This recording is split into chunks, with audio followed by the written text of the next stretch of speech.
السلام عليكم ورحمة الله. ازيكم يا حبايبي؟ يا رب تكونوا بخير. عملنا النهاردة تورتية سهلة وبسيطة، طعمها كان جميل جدا.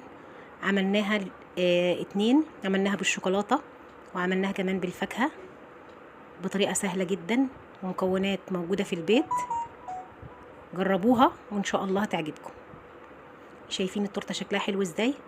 زي اللي بنجيبها من بره بالظبط، كمان واحلى واطعم وانضف طبعا 100 مرة. جربوها بس وهتعرفوا تعملوها ان شاء الله. تعالوا نشوف احنا عملنا ايه. عندي 4 بيضات، وعندي كوبايه من الدقيق، وعندي كوبايه الا ربع من السكر، معلقتين من الزيت، رشه من الفانيليا. هحط في العجان ال4 بيضات والكوبايه الا ربع السكر، واحط عليهم كده نقطتين من الفانيليا. هشغل العجان كده بالراحه الاول عشان المكونات تدوب مع بعضها، وبعدين هضيف معلقه من الخل عشان البيض والزفاره اهو بالشكل ده. هنا كنت عليت العجان والخليط قعد فيه حوالي 10 دقايق بالظبط لحد ما عمل الفوم الكبير اللي احنا شايفينه ده. هنا كنت بختبره بشوفه بقى تمام ولا لسه. خلاص كده بقى تمام الخليط اهو. هجيب بقى الدقيق، دي كوبايه من الدقيق، حطيت عليها معلقه صغيره من البيكنج باودر، وحطيت عليها رشه من الملح. هقلب المكونات كلها كده مع بعضها، وهبدأ بقى اضيفها على البيض واحده واحده بالشكل ده. كده هاخد معلقه من الدقيق وهقلب كده بالراحه قوي من تحت لفوق. هو انا هنا مسرعه الفيديو، لكن انا كنت بقلب بالراحه جدا عشان الهواء اللي دخل للبيض ما يخرجش.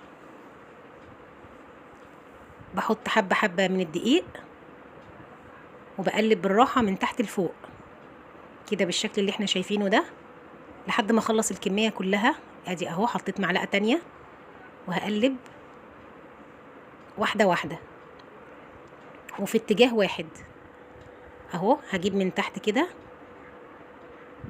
على فوق بالراحه لحد ما الكميه كلها تخلص.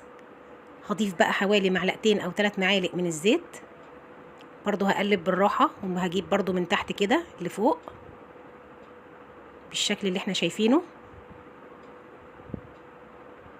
وكان عندي صينيه مقاس 26 او 24 دهنتها زيت وحطيت فيها ورقه زبده وحطيت فيها الخليط كده بالشكل ده. كنت مشغله الفرن على درجه حراره 180 قبلها بحوالي 5 دقايق. دخلت الفرن قعدت بالظبط نص ساعه، خرجت اهي بالشكل ده. عملت كمان واحده بالشوكولاته اهي، بس انا ما صورتهاش عشان مده الفيديو ما تبقاش طويله. ادي اللي بالكريمه وادي اللي بالشوكولاته اهي. شايفين عاليه وهشه ازاي؟ الكيكه هشه جدا وطريه جدا اهي. دي اللي بالكاكاو او بالشوكولاته، دي البيضه اللي بالفانيليا اهي هشه. شايفين الطراوه بتاعت الكيكه حلوه جدا اهي. بيتها بقى لتاني يوم، وتاني يوم بدات اشتغل فيها. هنا بقى تاني يوم عندي كوبايه ونص من الكريمه، دي كريمه خام، وعندي كوبايه الا ربع من السكر، وعندي كوبايه ونص من اللبن المتلج، او لو عايزين تضيفوا ميه ممكن نضيف ميه. حطيتهم كده في العجان وهقلبهم الاول كده مع بعض، وهبدأ بقى اشغل العجان واحده واحده كده بالراحه. هسيبهم في العجان لحد ما يعمل فوم كبير كده والكريمه تزيد معايا حجمها يتضاعف اهو بالشكل اللي احنا شايفينه ده. قعدوا حوالي 7 أو 8 دقايق اهو. تعالوا بقى نعمل صوص الشوكولاته او نعمل جناش الشوكولاته اللي هنحطه على التورته اللي بالشوكولاته. عندي ربع كوبايه من اللبن حطيتها كده على النار تدفى بس، وعندي ربع كيلو دي شوكولاته خام انا جبتها كده وبشرتها. هضيفها على ربع كوبايه اللبن وهقلبهم مع بعض كده. انا طفيت النار هنا، انا عايزه اللبن دافي بس مش عايزاه يغلي. هقلب الشوكولاته كده بالظبط تمام لحد ما كلها تسيح مع اللبن. وهنا كان العجان شغال فيه الكريمه لسه. خلاص كده خلصت الكريمه اهو بالشكل اللي احنا شايفينه ده. وهي الشوكولاته عندي، هاخد معلقتين من الكريمه احطهم على الشوكولاته اهو. هدوب كده الكريمه في الشوكولاته لحد ما تدوب خالص، وهتبقى بالشكل اللي احنا شايفينه دلوقتي ده. اهو بالشكل ده. وضفت لها كمان معلقه زبده، بس للاسف معلقه الزبده ما اتصورتش هنا. خلاص الكريمه كانت خلاص اهي، ده القوام بتاعها. تعالوا بقى نقطع الكيكه عشان نزوقها. بشيل الطبقه اللي فوق الوش دي كده، بشيلها خالص، انا مش بحتاجها. بشيلها كده بالشكل ده. وهقسم بقى كل كيكايه، هقسمها نصين اهو. تمام كده. الموضوع سهل على فكره، بس انتوا جربوا الطريقه وان شاء الله هتعجبكم. ادي كمان اللي بالكاكاو او بالشوكولاته اهم، حطيتهم كده الاتنين فوق بعض وقسمتهم كده بالشكل ده. بدات احط بقى كل جنب في كل ناحيه كده. وكنت قسمت الكريمه، حطيت على جزء منها كاكاو، بقى عندي جزء بالكاكاو وعندي جزء كده ابيض اهو.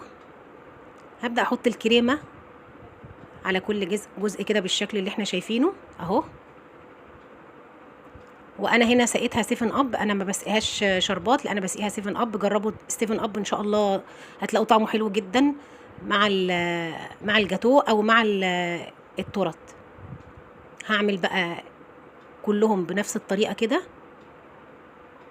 انا قسمت كل كيكايه على 2، يعني عندي 4 ديسكات اهو زي ما احنا شايفين كده. هخلص الديسكات بتاعتي كلها بالشكل ده. احط الجزء الابيض عليه كريمه بيضه، والجزء البني احط عليه الكريمه اللي بالشوكولاته اهو. تمام كده بالشكل ده. خلصتهم كلهم اهو. هاجي بقى من الجناب وهبدا احط الكريمه كده زي ما احنا شايفين في الجناب اهو. هخلص الجزء كله. تمام كده. دي الكريمه البيضه، اخلص الناحيه كلها بتاعت الكريمه البيضه اهي. وهبدا بقى اجلسها كده اهو. هسوي الكريمه كلها كده من كل الاتجاهات بالشكل اللي احنا شايفينه لحد ما اخلص الجزء ده. هاجي برضو في الجزء التاني وهعمل نفس الحكايه. هبدا احط الكريمه في الجناب اهو. هحط برضو من فوق الوش الكريمه اهو. هجلسها كلها بقى من الناحيتين لحد ما اخلصها كلها بالشكل ده. حطيتها في التلاجة حوالي نص ساعة على بال ما قطعت الفاكهة اللي احنا شايفينها دي. حطيت قطع من المانجا وحطيت قطع من التفاح، عملته كده بالشكل ده شكل وردة. والكنتالوب برضو حطيته كده بالشكل ده.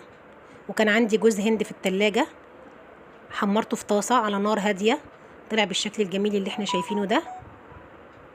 وجبت بقى صوص الشوكولاتة او جناش الشوكولاتة، حطيته على الناحية اللي فيها الشوكولاتة دي كده اهو. هساوي الشوكولاتة بقى كلها من كل الجناب بالشكل ده كده اهي. شايفين الجمال. جبت بقى كريسبي لونه ابيض كده عشان افتح اللون الشوكولاتة ده شوية كده. وده كان شكلها النهائي اهي. تورتيه جميلة، شايفين كأنها جاية من بره بالظبط. احنا اللي عاملينها في بيتنا بايدينا في منتهى النظافة، وطعمها كان حلو جدا. جربوا الطريقة وقولي رأيكم، وان شاء الله انا عارفة ان الطريقة سهلة وهتعجبكم. وان عجبكم الفيديو لايك وشير.